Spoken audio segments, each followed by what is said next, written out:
Assalamualaikum warahmatullahi wabarakatuh. Sebelumnya, perkenalkan nama saya Aga Nailisa Adah, presensi 4, kelas 11G dari SMA Negeri 2 Wonosobo. Saya akan menjelaskan materi sejarah mengenai masuknya Jepang ke Indonesia yang diampu oleh Bu Yularti, Magister Pendidikan. Halo teman-teman, di sini saya akan menyampaikan materi mengenai masuknya Jepang ke Indonesia. Pada tanggal 8 Desember 1941, Jepang melakukan serangan ke Pearl Harbor, yaitu pangkalan terbesar Angkatan Laut Amerika di Pasifik. Setelah penyerangan atas Pearl Harbor, selanjutnya Jepang dengan cepat melakukan serbuan ke selatan, termasuk ke Indonesia. Selanjutnya, Jepang berhasil menguasai kota Balikpapan, Pontianak, Samarinda, dan Banjarmasin. Selain itu, Jepang menduduki wilayah Sumatera yang bertempat di Palembang.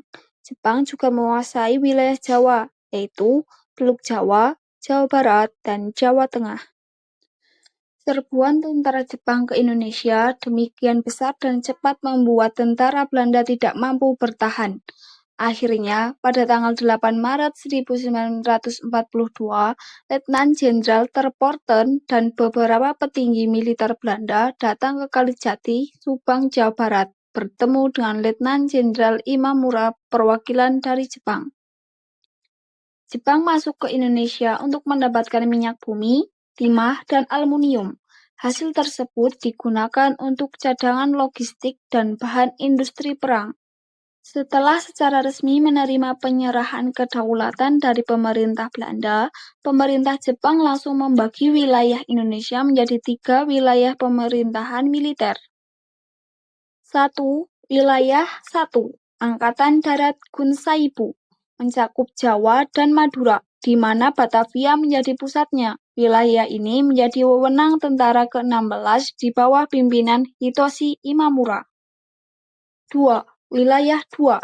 Angkatan Darat Rikugun, mencakup wilayah-wilayah di Sumatera dengan pusat Bukit Tinggi. Wilayah ini menjadi wewenang tentara ke-25, di mana tokoh yang memimpin bernama Jenderal Tanabe. Wilayah 3. Angkatan Laut Kaigun, mencakup Sulawesi, Kalimantan, Maluku, Nusa Tenggara, juga Irian, yang berpusat pada Makassar. Wilayah ini menjadi wewenang Armada Selatan kedua di bawah kepemimpinan Laksamana Maeda. Pada awal kedatangannya, pemerintah militer Jepang bersikap baik terhadap bangsa Indonesia dengan mengaku sebagai saudara tua bangsa Indonesia.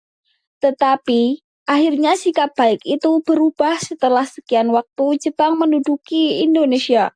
Apa yang ditetapkan pemerintah Jepang seolah mendukung kemerdekaan Indonesia.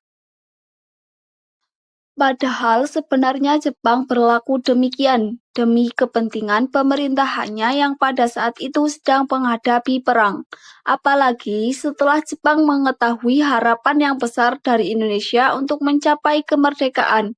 Mereka mulai menciptakan propaganda untuk menaruh kepercayaan pada hati bangsa Indonesia. Propaganda terkenal yang diusung Jepang adalah Gerakan 3A. Propaganda Gerakan 3A tersebut yaitu 1. Jepang pelindung Asia, 2. Jepang memimpin Asia, 3. Jepang cahaya Asia.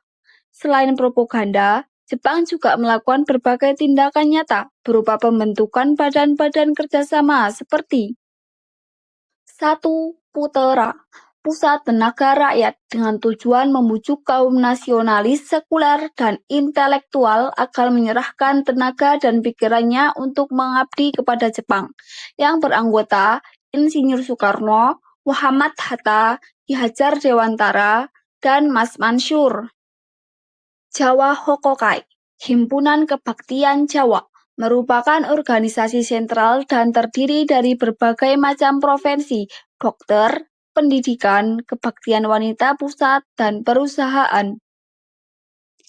Selain itu, Jepang masuk ke Indonesia membawa dampak yang sangat besar. Berikut dampak-dampak dari masuknya Jepang ke Indonesia. Dampak dari segi politik. 1. Pembubaran organisasi Indonesia. 2. Memata-matai tokoh pergerakan. Dampak dari segi ekonomi. 1. Menyita aset penting dan hasil perkebunan, pabrik, bank, dan perusahaan. 2. Pengawasan ketat. 3. Mencukupi diri sendiri. 4. Setoran wajib. Dampak dari bidang sosial. 1.